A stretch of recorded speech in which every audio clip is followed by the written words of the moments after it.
ನಮಸ್ಕಾರ ಸ್ನೇಹಿತರೆ, ಇವತ್ತು ನಾನು ಮತ್ತೊಂದು ಸಿನಿಮಾದ ಟ್ರೈಲರ್ ರಿವ್ಯೂ ಮಾಡ್ತಾ ಇದ್ದೀನಿ. ತೆಲುಗು ಇಂಡಸ್ಟ್ರಿಯಿಂದ ರಿಲೀಸ್ ಆಗ್ತಿರುವ ಮುಂದಿನ ಒಂದು ಬಿಗ್ಗೆಸ್ಟ್ ದೊಡ್ಡ ಸಿನಿಮಾವಾಗಿರುವ ಪೆದ್ದಿ. ಇದರಲ್ಲಿ ರಾಮ್ ಚರಣ್ ಅವರೊಂದು ಮುಖ್ಯ ಪಾತ್ರದಲ್ಲಿ ಕಾಣಿಸಿಕೊಂಡಿದ್ದಾರೆ. ಈ ಒಂದು ಸಿನಿಮಾದ ಟ್ರೈಲರ್ ಯೂಟ್ಯೂಬಲ್ಲಿ ರಿಲೀಸ್ ಆಗಿದೆ. ಹಾಗೂ ಈ ಒಂದು ಸಿನಿಮಾದ ಟ್ರೈಲರ್ ಏನು, ಕತೆ ಯಾವ ರೀತಿ ಇದೆ, ಈ ಒಂದು ಸಿನಿಮಾದ ಕಂಟೆಂಟ್ ಏನಂತ ಇವತ್ತಿನ ಒಂದು ರಿವ್ಯೂ ವಿಡಿಯೋದಲ್ಲಿ ನಾನು ಸಂಪೂರ್ಣವಾಗಿ ಅನಾಲಿಸಿಸ್ ಹಾಗೂ ಬ್ರೇಕ್ ಡೌನ್ ಮಾಡ್ತಾ ಇದ್ದೀನಿ. ಕೊನೆ ತನಕ ನೋಡಿ. ಕಂಟೆಂಟ್ ಇಷ್ಟವಾದರೆ ಸಬ್ಸ್ಕ್ರೈಬ್ ಮಾಡಿಕೊಳ್ಳಿ, ಹಾಗೆ ಪಕ್ಕದಲ್ಲಿ ಕಾಣುವ ಬೆಲ್ ಐಕನ್ ಆನ್ ಮಾಡಿಕೊಳ್ಳಿ. ನಾನು ಅಪ್ಲೋಡ್ ಮಾಡುವಂಥ ಎಲ್ಲ ವಿಡಿಯೋಗಳು ನಿಮಗೆ ನೋಟಿಫಿಕೇಶನ್ ಮುಖಾಂತರ ನಿಮಗೆ ಬಂದು ತಲುಪುತ್ತದೆ ಸ್ನೇಹಿತರೆ.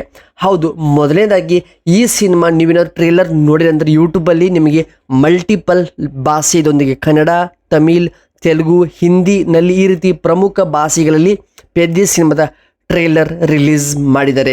ಹೌದು, ಟ್ರೇಲರ್ ನೋಡಿದ ಬಳಿಕ ನನಗೆ ಅನಿಸಿದ್ದು ಒಂದೇ ವಿಚಾರ, ಇದೊಂದು ಆ್ಯಕ್ಷನ್, ರಾ, ರಿವೆಂಜ್ ಡ್ರಾಮಾ ಸಿನಿಮಾ ಅಂತ ನಮಗೆ ಕ್ಲಿಯರ್ ಆಗಿನೇ ಗೊತ್ತಾಗುತ್ತದೆ. ಏಕೆಂದರೆ ಒಂದು ಸೇಡ್ ಆಗ್ಬೋದು, ತನ್ನಲ್ಲಿರುವಂಥ ದ್ವೇಷದ ಕುರಿತು ಒಂದು ಸಿನಿಮಾ ಇದು. ಹೌದು, ಟ್ರೇಲರ್ ಸ್ಟಾರ್ಟಿಂಗ್ನಲ್ಲೇ ಒಂದು ಇನ್ಸೈಡ್ ವಿಜುವಲ್ಸ್, ಹೀರೋ ಪಾತ್ರ ಆಗ್ಬೋದು, ಹೀರೋಗೆ ಕೊಟ್ಟಂಥ ಕ್ಯಾರೆಕ್ಟರ್ ತುಂಬ ಆ್ಯಂಗ್ರಿ ಮೂಡ್ನಲ್ಲಿ ಕಾಣಿಸಿಕೊಳ್ಳುತ್ತಾರೆ.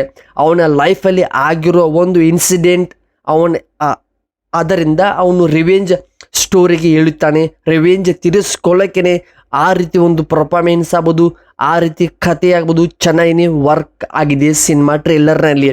ಸಿನಿಮಾ ನೋಡಿದ ಮೇಲೆ ಗೊತ್ತಾಗುತ್ತೆ ಇದು ಯಾವ ರೀತಿಯ ಸಿನಿಮಾ ಅಂತ. ನಾನು ಜಡ್ಜ್ ಮಾಡ್ತಿರೋದು ಟ್ರೇಲರ್ ಕುರಿತು ಮಾತ್ರ. ಹೌದು, ಇದರಲ್ಲಿ ಟ್ರೇಲರಲ್ಲಿ ನೋಡಿದಾಗ ಒಂದಿಷ್ಟು ಅನಿಸಿದ್ದು ಮತ್ತೊಂದು ವಿಚಾರ ಅಂದರೆ ಇದೊಂದು ಮಾಸ್ ಸೀನ್ ಇದೆ, ಪವರ್ಫುಲ್ ಡೈಲಾಗ್ಸ್ಗಳಿವೆ, ಬ್ಯಾಕ್ಗ್ರೌಂಡಲ್ಲಿ ಲೂಪ್ನಲ್ಲಿ ಕೇಳುವಂಥ BGM ಸಖತ್ತೊಂದು ಗೂಬ್ಸ್ ಬಂಪ್ಸ್ ಕೊಡುತ್ತದೆ. ಅಷ್ಟು ಚೆನ್ನಾಗಿ ಮ್ಯೂಸಿಕಲ್ ವರ್ಕ್ ಆಗ್ಬೋದು ಮತ್ತು ಕತೆ ಹೇಳುವಂಥ ರೀತಿ, ನಮ್ಮ ರಾಮ್ ಚರಣ್ ಅವ್ರಿಗೆ ಬೇಕಾಗಿರುವಂಥ ಲುಕ್ಸ್, ಅವರ ಬಾಡಿ ಲ್ಯಾಂಗ್ವೇಜ್, ಅವ್ರಿಗಿರುವಂಥ ಸ್ಟ್ಯಾಡಮ್ಗೆ ಒಂದು ಒಳ್ಳೆ ಕತೆ ಸಿಕ್ಕರೆ ಖಂಡಿತವಾಗ್ಲೂ ಬ್ಲಾಕ್ ಬಸ್ಟರ್ ಆಗೋದ್ರಲ್ಲಿ ಡೌಟೇ ಇರಲ್ಲ.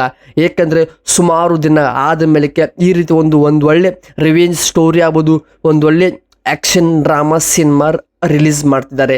ಇದೇ ಸಿನಿಮಾ ಜೂನ್ 4ಕ್ಕೆ ವರ್ಲ್ಡ್ ವೈಡಲ್ಲಿ ಬಿಡುಗಡೆ ಆಗ್ತಾ ಇದ್ದು, ಇದರಲ್ಲಿ ನಮ್ಮ ಕನ್ನಡದ ನಟವಾಗಿರುವ ಕರುನಾಡ ಚಕ್ರವರ್ತಿ ಡಾಕ್ಟರ್ ಶಿವರಾಜ್ ಕುಮಾರ್ ಅವರು ಕೂಡ ಮುಖ್ಯ ಪಾತ್ರದಲ್ಲಿ ಕಾಣಿಸಿಕೊಂಡಿದ್ದಾರೆ. ಇದು ಕೂಡ ಒಂದು ಸಿನಿಮಾಗೆ ಒಂದು ಪ್ಲಸ್ ಪಾಯಿಂಟ್ ಆಗಿ ನಿಂತಿದೆ ಸ್ನೇಹಿತರೆ. ಹೌದು, ಮತ್ತು ಟ್ರೇಲರ್ ನೋಡುವಾಗ ಕೆಲವು ಸೀನ್ಗಳು, ಫೈಟ್ ಸೀನ್ಗಳು ನೆಕ್ಸ್ಟ್ ಲೆವೆಲಲ್ಲಿ ವರ್ಕ್ ಆಗಿದೆ. ಕ್ಯಾಮ್ರಾ ಕೂಡ ಆಗ್ಬೋದು ಮತ್ತು ಎಲ್ಲವೂ ಕೂಡ ಒಂದು ಹೊಸ ವಿಭಿನ್ನ ರೀತಿಯಲ್ಲಿ ಹೊಸದಾಗಿ ಟ್ರೈ ಮಾಡಿದ್ದಾರೆ ಅಂತ ಹೇಳಬಹುದು ಸ್ನೇಹಿತರೆ. ಅಷ್ಟು ಚೆನ್ನಾಗಿ ಸಿನಿಮಾ ಕತೆ, ಟ್ರೈಲರ್ ಎಲ್ಲವೂ ಕೂಡ ನಿಮಗೆ ಖಂಡಿತವಾಗಲು ಇಷ್ಟವಾಗುತ್ತದೆ. ಈ ಸಿನಿಮಾ ಟ್ರೈಲರ್ ನಿಮಗೆ ಮಲ್ಟಿಪಲ್ ಲ್ಯಾಂಗ್ವೇಜ್ನೊಂದಿಗೆ ಯೂಟ್ಯೂಬಲ್ಲಿ ಕೂಡ ಸಿಗುತ್ತದೆ. ನೀವು ಸಂಪೂರ್ಣವಾಗಿ ಟ್ರೇಲರ್ ನೋಡಿ. ಈ ಸಿನಿಮಾ ಜೂನ್ 4ಕ್ಕೆ ವರ್ಲ್ಡ್ ವೈಡಲ್ಲಿ ಬಿಡುಗಡೆ ಆಗ್ತದೆ. ಎಲ್ಲರೂ ಪ್ರೋತ್ಸಾಹಿಸಿ ಈ ಸಿನಿಮಾ ಗೆಲ್ಲಂತ ಆಶಿಸೋಣ ಅಂತ ಹೇಳ್ತಾ ಈ ಒಂದು ಸಣ್ಣ ರಿವ್ಯೂ ವಿಡಿಯೋ ನಾನು ಇಲ್ಲಿಗೆ ಮುಗಿಸ್ತಾ ಇದ್ದೀನಿ. ಕಂಟೆಂಟ್ ಇಷ್ಟವಾಗಿದ್ದರೆ ಸಬ್ಸ್ಕ್ರೈಬ್ ಮಾಡಿಕೊಳ್ಳಿ, ಸಪೋರ್ಟ್ ಮಾಡಿ. ಮತ್ತೆ ಬರ್ತೀನಿ ಬೇರೆ ಕಂಟೆಂಟ್ ದೊಂದಿಗೆ. ಕಾಯ್ತೀರಿ. ನಮಸ್ಕಾರ ಸ್ನೇಹಿತರೆ.